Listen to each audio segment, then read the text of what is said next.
Hi everyone, and welcome to our module on acid-base problems. So in the other modules on acid-base disorders, I talked about the rules for working up and evaluating acid-base cases, and in this module we're going to go through some actual cases and put those rules to use. So our first case is a 40-year-old man who presents to the emergency room with a 3-day history of severe diarrhea.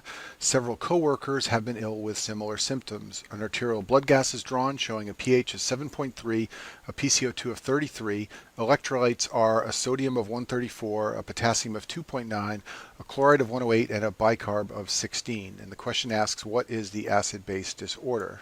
So at the top of the screen here, I've written the electrolyte values using the fishbone that we talked about how to use in the other module. And now I'm going to go through the case. So first of all, what you want to do when you're faced with an acid-base problem is read the stem carefully. There are usually clues to the acid-base disorder in the question stem. So they mention that the patient has diarrhea. So anyone who has diarrhea, we expect a non-anion gap metabolic acidosis. So that's what we're looking for. Also, there were no other clues to suggest a secondary disorder. So what we're anticipating here is a simple, straightforward non-anion gap metabolic acidosis. Now, there may be tricks involved, but it's important to know what you're looking for just based on the patient's description. The pH is 7.3, so that's low, which means we have an acidosis. So once we know we have an acidosis, we look at the bicarb and the CO2 to determine which type of acidosis it is. We have a bicarb of 16, which is low. Recall that 24 is a normal bicarb, so that means we have a metabolic acidosis. Anytime you have a low bicarb, you have a metabolic acidosis. We then look at the PCO2 and see that that's also low, and that means we have respiratory compensation. When both are abnormal in the same direction, meaning both are low or both are high, it means it's very unlikely you have a mixed respiratory and metabolic disorder. Because when you have a mixed respiratory and metabolic disorder, the numbers go in the opposite direction. For example, a low bicarb and a high PCO2 or vice versa. So here both numbers are abnormal in the same direction. They're both low, so a mixed disorder is unlikely. We check the anion gap because anytime you have a metabolic acidosis, you have to check the anion gap, and it's 134 minus 108 minus 16, which is 10, and that's normal. Normal is less than 12. Now, anytime you have a metabolic acidosis, it doesn't matter what kind, you use Winner's formula to determine the expected PCO2. So now we're going to use Winner's formula. The PCO2 expected based on Winner's formula is 1.5 times the bicarb plus 8 plus or minus 2. So that's 1.5 times 16 plus 8, or 32 plus or minus 2. So we should have a CO2 anywhere from 30 to 34 if we're going to have normal compensation, and we do. Our PCO2 is 33. So this is a simple non-anion gap metabolic acidosis with no secondary disorder. Case 2 is an 80-year-old man with a severe cardiomyopathy who presents with shortness of breath and edema for 2 days. An arterial blood gas is drawn showing a pH of 7.25 and a PCO2 of 62. Electrolytes show a bicarb of 27, and the question asks, what is the acid-base disorder? So they tell us that the patient has a CHF exacerbation, so we expect an acute respiratory acidosis. Anytime there's a problem with breathing, whether it's heart failure or pneumonia or asthma, the disorder that you expect is a respiratory acidosis from retention of carbon dioxide. The pH is 7.25, so this is an acidosis, and then we go and look at the PCO2 and bicarb. The PCO2 is high at 62. Recall that normal is about 40, so this is a respiratory acidosis. Next, we look at the bicarb, and it's also high at 27. Normal is about 24, so we have metabolic compensation. And both the CO2 and bicarb are abnormal in the same direction. They're both high, so when they're abnormal in the same direction, it makes a mixed respiratory and metabolic disorder less likely. Next, we check to see that the compensation is appropriate, and recall from the other acid-base module that I told you acute respiratory acidosis produces a compensation in bicarb of an increase of 1 for every 10-point increase in CO2. So we would expect the bicarb to be about 2 points higher, a bicarb of 26. Our PCO2 has gone from 40, which is normal, up to 62. So that's an increase of about 20. So therefore we expect a 2 increase in the bicarb. So the bicarb should go from 24 to about 26. And it's 27, so it's very close. So we can conclude that there is no concurrent disorder. So this is a simple acute respiratory acidosis due to congestive heart failure with no concurrent or mixed disorder. The next case is a 40-year-old woman with rheumatoid arthritis who presents for a routine exam. She has normal vitals and a normal physical exam. She was hospitalized for a kidney stone 6 months ago, which has since resolved. Serum electrolytes show a sodium of 140, a potassium of 3.4, a chloride of 110, and a bicarb of 16. Because of the low bicarb, an arterial blood gas is done showing a pH of 7.25 and a PCO2 of 32. And the question asks, What is the acid-base disorder? So once again, I've drawn the electrolytes up here to remind you. So this patient's pH is 7.25, so she has an acidosis. The bicarbonate level is low at 16. Recall that normal is 24, so this is a metabolic acidosis. The PCO2 is also low at 32. Recall that normal is 40, so there's respiratory compensation. We can determine the expected PCO2 from Winner's formula, and I've done that for you here. I'm not going to go through all the math for that again, but the expected PCO2 is 32, and that matches our actual PCO2. So we do not have a secondary or mixed respiratory disorder along with the metabolic acidosis. Once you find out that you have a metabolic acidosis, you have to calculate the anion gap, and this person's anion gap is 140 minus 110 minus 16, which is 14, and normal is about 12, so this is pretty close to normal. So this is a non-anion gap metabolic acidosis.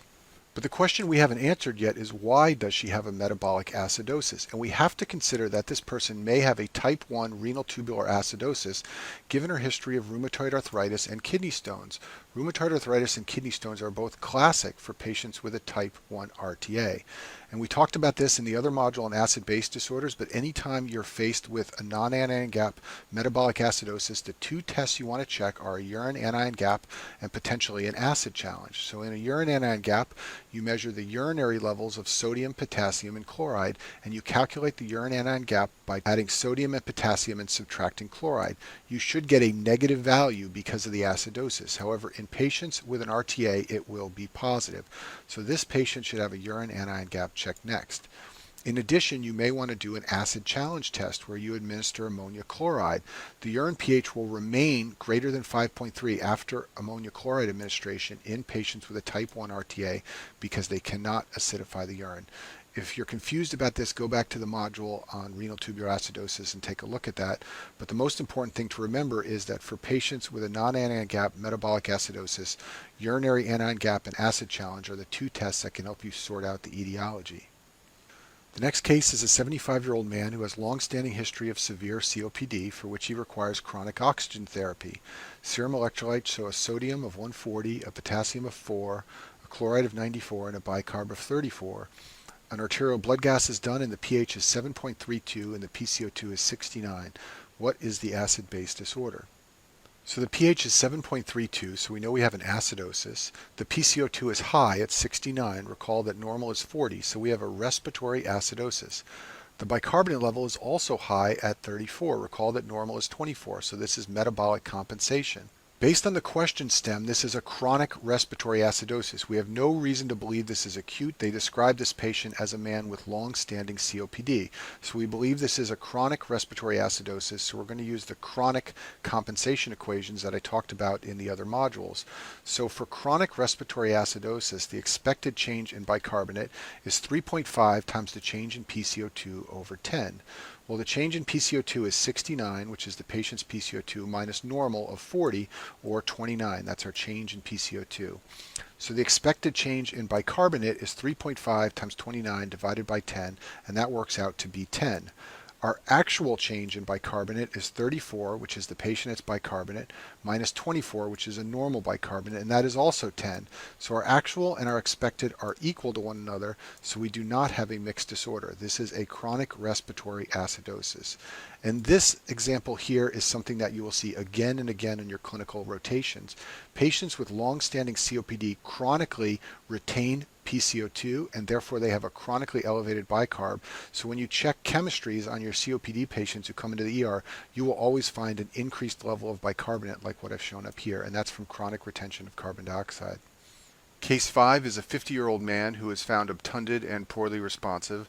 An arterial blood gas is drawn showing a pH of 7.52 and a PCO2 of 47. Electrolytes show a sodium of 140, a chloride of 96, and a bicarb of 34. What is the acid-base disorder? So let's go through the numbers. The pH is 7.52 and that's high, so we have an alkalosis. The bicarbonate is 34 and that's also high. Recall that normal is 24, so this is a metabolic alkalosis. The PCO2 is also high at 47, so this is respiratory compensation. And they're both abnormal in the same direction. They're both high, so a mixed disorder is less likely. But still we're going to check to make sure the respiratory compensation is appropriate. So the equation for appropriate respiratory compensation in a metabolic alkalosis is the change in PCO2 should be 0.7 times the change in bicarb. Well, the change in PCO2 for this patient is the patient's PCO2 of 47 minus normal of 40, and that is 7. The change in bicarb for this patient is the patient's bicarb of 34 minus a normal of 24, and that is 10. So the expected change in PCO2 is 0.7 times 10, or 7.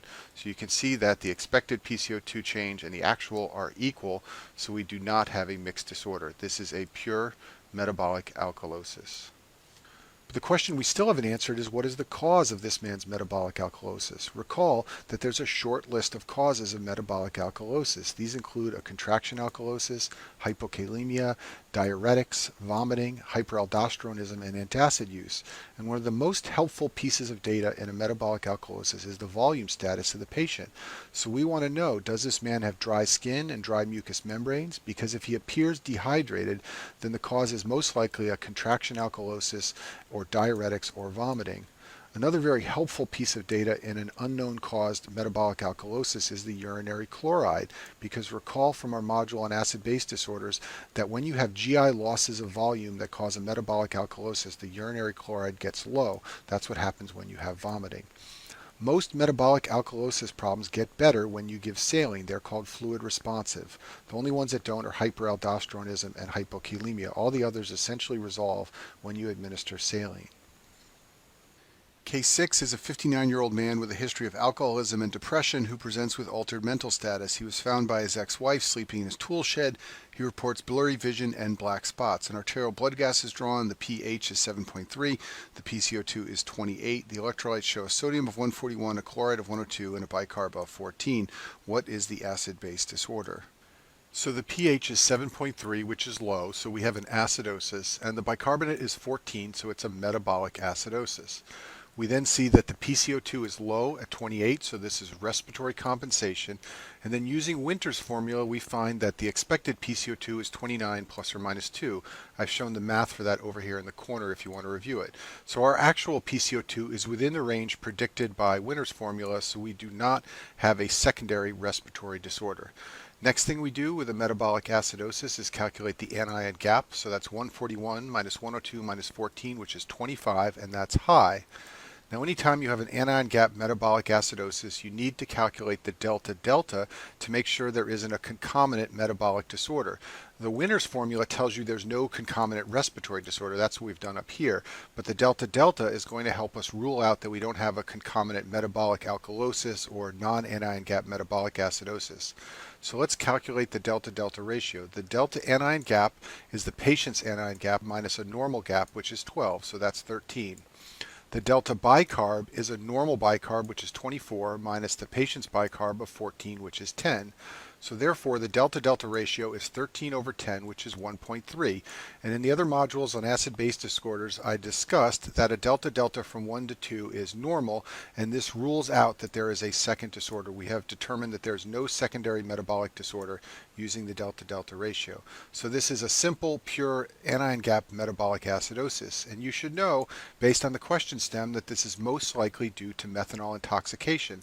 This man was depressed. He was found in his tool shed where he may have had access to methanol and may have had a suicide attempt.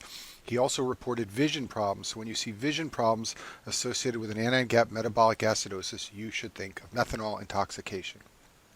Case 7 is a 50-year-old man with diabetes who presents to the emergency room with confusion. His wife said he has been thirsty and urinating frequently. In addition, he takes narcotics for back pain, and she believes he has been taking more pills than usual lately for abdominal pain. An arterial blood gas is drawn showing a pH of 7.28, a PCO2 of 40. Electrolytes are sodium 134, potassium 3.5, chloride 94, and bicarb 12. What is the acid-base disorder? So there are some very helpful clues in the question stem for this case. The patient is diabetic with polyuria, polydipsia, and abdominal pain. So all that paints a picture of DKA. And in diabetic ketoacidosis, we expect an anion gap metabolic acidosis.